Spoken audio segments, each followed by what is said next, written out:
राजस्व अमला संघर दीर्घदिनर दाबी को सरकार उदासीन मनोभाव नहीं वर्तमान सुधा तांगर कनिष्ठ किराणी मानकर लेवल 9 को तांगर दरमा हार जोटा ग्रेड पे 4200 हवा कथा। द्वितीय पदवी पुनर्गठन, तृतीय आमर स्वास्थ्य बीमा ORS पदवी की पदोन्नति क्षेत्र में आमर राजस्व अमला मान प्रति गोटे उदासीन मनोभाव ये सब जिनस को लेकिन आम प्रतिवाद करी आज आम आंदोलन को ओह्लैचु एवं समस्त राजस्व अमला माने अनिर्दिष्ट काल पाइका आज छुट्टी रे दाबी हासिल हवा पर्यंत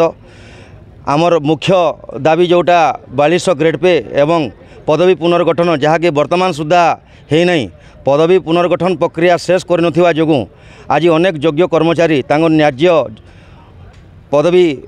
थाई से योग्यता भित्ति से पदोन्नति न पाई अवसर ग्रहण कर नौकरी, जहाँ अत्यंत दुख एवं परितापर विषय। जदियो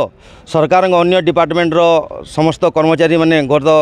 2024 मे रु नोटिफिकेशन हला ठारू से सुविधा पाई सारे, किंतु राजस्व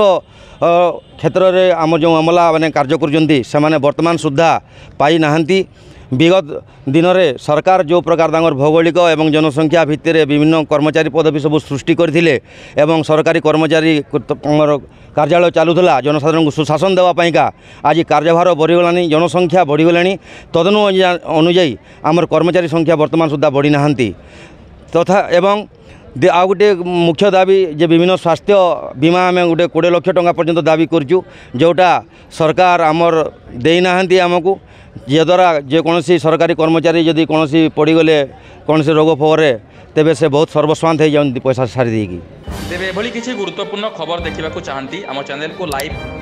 सब्सक्राइब और शेयर करो।